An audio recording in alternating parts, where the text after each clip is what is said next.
Well, we are pleased today to welcome Mr. Keith Neumeyer. Mr. Neumeyer is the CEO and founder of First Majestic Silver, a multi-billion-dollar New York Stock Exchange listed company that extracts 12 million ounces of silver each year from its mines. He's a popular guest on Kitco News and/or Daniela Kimbone on Stamsbury Research. So it's a privilege that he's here as a guest on our smaller silver and gold stacking channel. Mr. Neumeyer, it's great to have you back. Thanks for joining us today. Good seeing you again, Robert. And just to cover the gold production we have as well, because we do produce about 25 million ounces of silver equivalent, of which about half of that is silver and about half of that is gold. And I'm also the chairman of a gold company called First Mining Gold as well, and founder of First Majestic Silver and founder of First Mining Gold. Great. Yeah. Thanks for your time today. So one part of First Majestic Silver that's very unique is for a silver mining company is that you have your own house brand of physical silver rounds and bars that you sell directly to the public. How did that get started and how's that business? Well, it came up as a request from shareholders. Over a decade ago, we were being approached by investors, shareholders saying, "Hey, can can we get some silver from you?" We started producing these little coins, these 1 ounce coins as giveaways, to investors that we would see in, one-on-one meetings or institutional meetings or or a different variety of, conventions and so on. And it just grew and grew and grew from there. And this year we actually have the most sales ever. We actually broke through $10 million in revenue over our website in September of this year. So it's very successful, and it's a great part of our business. A lot of fun. And you recently introduced a 100-ounce silver interlocking stacker bar. And how's that selling? And were you able to get your own stack growing? Yeah, of course. I bought some myself, and I have all our products. Of course, I have to do that because I love the products. But yeah, I was a little bit reluctant. I was not, convinced that people would actually buy 100-ounce bars, but surprisingly, they do. And we've actually had requests for 1,000-ounce bars, which I don't think we'll end up doing. But 100-ounce bars are pretty chunky bars, and they look quite cool. And yeah, we're going to definitely make more of them. So in the third quarter of this year, First Majestic Silver held back from sale and warehouse 1.4 million ounces of your silver mined product and held it back from selling that. What led to that decision, and can you give us an update on that? Sure. It's not the first time we've done it. And for people that don't know, I come from the banking system as a trader, for 3 of the largest national banks in Canada back in the 80s. And so I've got a bit of a trading blood in me. And, when I see these, big gyrations in anything, I try to take advantage of it. And in the case of silver, we're at $30 an ounce just earlier in the year, and it dropped all the way down to the low 20s. I figured it was going to bounce, and I was right. So we ended up profiting on that trade, to the tune of, a few $1 million extra, comes into our bank account. And, I think, it's not our business to hold, ounces for long term. Our shareholders want to see top line, revenue. They want to see, bottom line profits. And, if we hold back too much metal like we did in the Q3, that's $35 million in revenue that we didn't take in that quarter. And, that's a lot of profit that, we're obviously not taking. But I'm a bull on the metal. I hate selling silver at these prices, but we are a business after all, and we have a lot of employees that we have to feed and take care of. So we do have responsibilities. Yeah. So when you're dealing with 1.4 million ounces, a couple of few dollars in the spot price difference, that starts to be real money. It does. Yeah, it adds up on the bottom line, which is what we try to do. Yeah. So I published a video on that story, and most of the comments were, if you work hard to get your silver out of the ground, you deserve a good price, and kind of go get him, Keith. Did your decision have some critics? We don't get criticized too much. I know what the institutions think. They'd prefer not to see that. They want to see, you know, because when they look at the business, they want to say, okay, how much revenue is this business, generating? What the profits is generating? And if we start holding back metals, it really complicates their evaluation of the business, and it becomes unpredictable. So, it's just more challenging for them. So, we do it occasionally when we see big gyrations in the metal prices. We did then, and we'll likely do it again in the future. It's just it's not something we do every quarter. If you identified an industrial silver user who could buy directly from you, say 10 million ounces of silver a year, could that be a favorable arrangement? It could be, but I wouldn't fix the price. If the buyer, wanted to be exposed to the market, then I would definitely consider that, because we need to give our investors, our shareholders, the full upside of the metal, and that's why people obviously buy a company like First Majestic, because they want that exposure. I would love to cut out the whole system. The problem with the mine, I've had interviews on this topic many times, and the banks are the ones that really are responsible for, in my opinion, tamping down this market, or preventing this market from really doing what it should be doing on a pure supply demand fundamental basis. And so I think there is artificial pricing that goes on, and the miners are forced to sell their metal into this fixed system. And if we could somehow bypass, the current pricing mechanism, bypass the COMEX, go directly to the end buyer, like an Apple or like a Sony or Tesla or a BMW, I think that'd be very good for the business, and take the COMEX right out of the pricing mechanism. What if First Majestic Silver bought a private mint, or bought a vendor to the U.S. Mint to produce the blank silver planchettes to make the 8 to 40 million American silver eagles that are made each year? Is vertically integrating a possibility?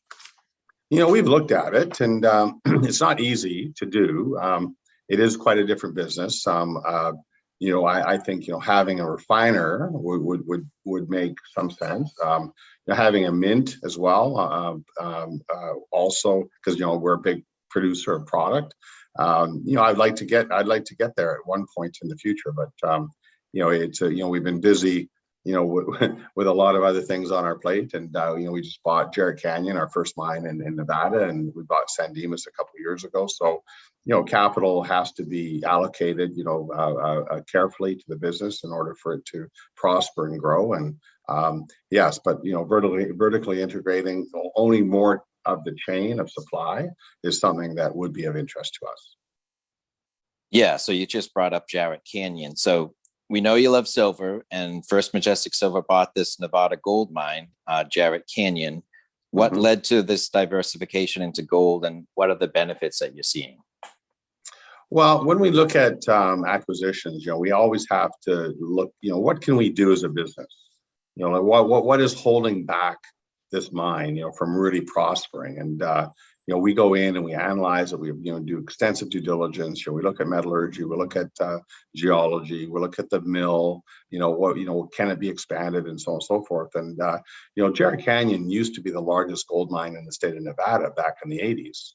It was a series of open pits run by Freeport, and as metal prices collapsed into the 90s, and they ended up selling that asset to another company, and then it went through 3 owners that were all very undercapitalized in a pretty tough environment. And the last company that owned it went bankrupt, and right at the bottom of the market in 2015, because they just simply couldn't keep the capital investment up.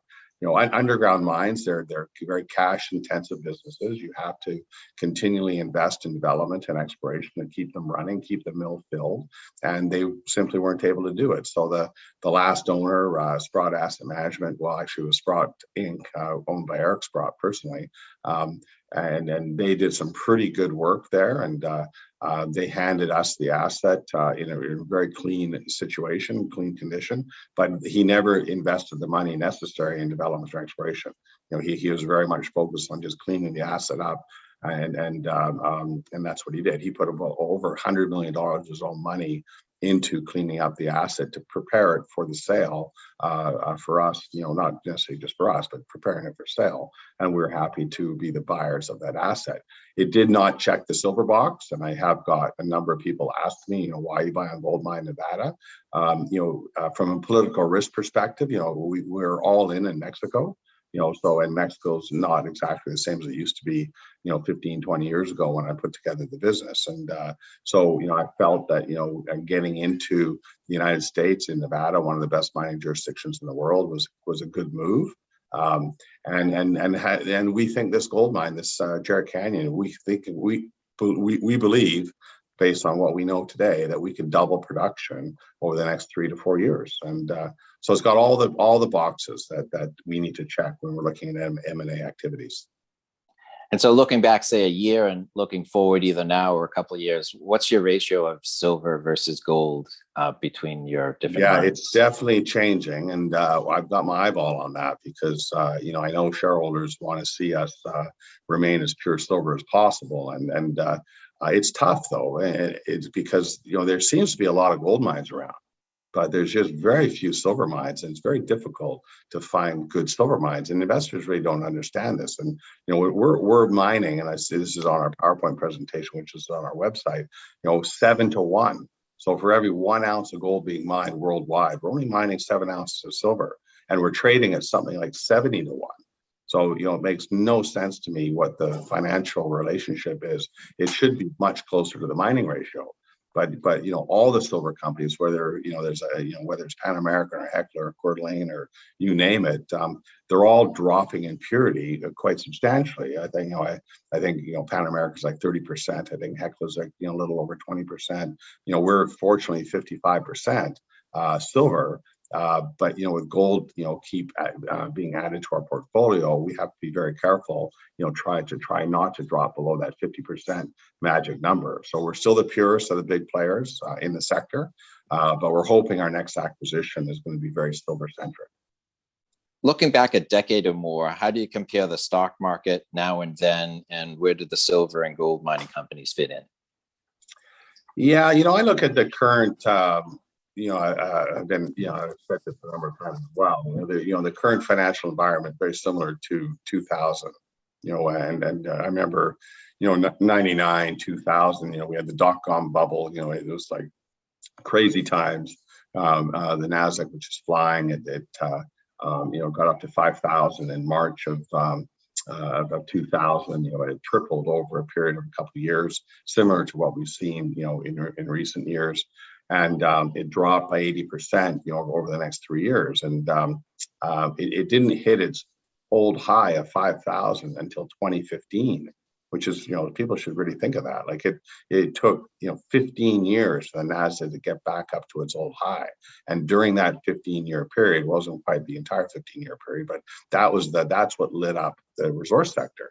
And so, when I put First Majestic together in 2003, 2004, silver prices were $5 and gold was $250. And I figured silver was going to go back to $50 anyways, and hopefully higher. But 50 was my first number, my first target number. It did hit $50 in 2011. What I did not predict was silver would drop all the way back down to 12, which is pretty crazy that it actually did that. But I'm still very much a bull on the metals. I think we're going to see a similar market calamity that we did, back in 2000. This market is way overheated. There's just too much spec money coming into this market. We see, Bitcoin and all these cryptos and the Nasdaq and all these tech stocks, and just absolutely the money is just flowing into them, and that'll keep happening. As things go up, people will chase them. But when it changes, that's when all that money will find another home. And I believe it'll find homes in real assets like, real estate, like metals, like commodities, and we'll go into another quite long, lengthy bull market and in commodities, and specifically silver, which I think it's the most undervalued commodity in the world. Yeah, so based on the quantity, quality, and or price of acquisition or partnership deals that cross your desk, what's the state of mining and mining finance today versus the boom periods? It depends on who you are. A company like First Majestic, we're, obviously a large company, $4 billion market cap, or maybe not today. It's been down for the last few days. So maybe, the whole sector has been kind of hit over the last couple of days. But it's still a reasonably sized company. We just did a $240 million convertible debenture just a couple of weeks ago. The interest rate on that money is 0.375%. Amazing rate. It's almost free money. So why not take advantage of things like that? It's 5-year money at that kind of rate, and it's convertible at I think $16.50 a share, which is I think about a 50% premium from the current share price. So it's very undilutive as well. So it was just a good deal all the way around. So we're very financeable. But if you're a junior miner or junior exploration company, it's not easy. It's you need to have people close to the company. You need to have a lot of professionals around. For an institution to go buy a junior exploration company, it's just not happening right now. Yeah. So going into 2022, if you could only hold one physical metal, would you choose silver or gold? You have to ask me that question. Well, I just told you the mining ratio was 7-1. So yes. Yeah, it's and look, I saw an article 2 weeks ago out of London, England, where this fellow was predicting that the solar panels are going to consume 140 million ounces of silver in 2022. That's, I don't know what the 2021 number is, but it's not 140 million. It's probably closer to 110 million or something in that neighborhood. So that's a pretty big consumer. And then you've got automotive, the sector. I don't know what the 2020 numbers are. I can't seem to find them yet. I got to dig around. But I know in 2019, the automotive sector produced 5 million electric cars, and that consumes 60 million ounces of silver. So if it's 10 million electric cars, that's 120 million ounces of silver. If the math works, similar. So you've got, in a market where there's only 800 million ounces of silver being produced annually by the mining sector, and you've got two industries consuming over 200 million ounces. That's and these buyers are relatively new. A decade ago they weren't there. So and according to the Silver Institute, there's supposed to be a $300 million deficit, or pardon me, 300 million ounce deficit in 2021. So there's a perfect storm coming for silver. It's just we're not seeing it in the marketplace right now. From what you know about silver's industrial uses with respect to reflective properties or electrical properties or others, is there an alternative to silver? Well, you're going to lose efficiency. The computers that we're using right now, for example, there's silver embedded in this board that's controlling this thing. There's silver that's embedded in this screen to allow us to see each other. If you use aluminum or tin, you could use gold, I suppose, but it's going to be a little bit more expensive, obviously. But aluminum or tin, or it's just not going to have the same efficiencies. If they would have already figured it out by now. They don't want to be using gold in computers, but they have to for very specific things. They don't want to really be using silver either. They'd love to use cheaper metals, but for the high-speed electronic requirements that we need to do this type of communication, no, there's no substitute. All right, so we've covered a lot about silver and gold. Is there anything else you'd like to add today? No, not really. No, it's I would suggest people go to First Majestic's website, do some due diligence on the company if they're interested in owning one of the premier silver companies out there. If they want to look at a small gold company that's in development stage, it's a little bit boring during the permitting stage, but I'm a buyer of First Mining. I just bought some today, actually. I'm the chairman of that company. And just go to the websites and do your own due diligence. Great. Well, I did buy some First Mining gold, and I got the free treasury metals dividend. So promises made, promises kept. Yeah, no, that's good. It was a good deal for everyone. And I think that these spin outs really can be beneficial for shareholders. Great. Well, Mr. Neumeyer, I really appreciate your time. It's been great talking to you today. Thank you again. Great. Thanks, Robert.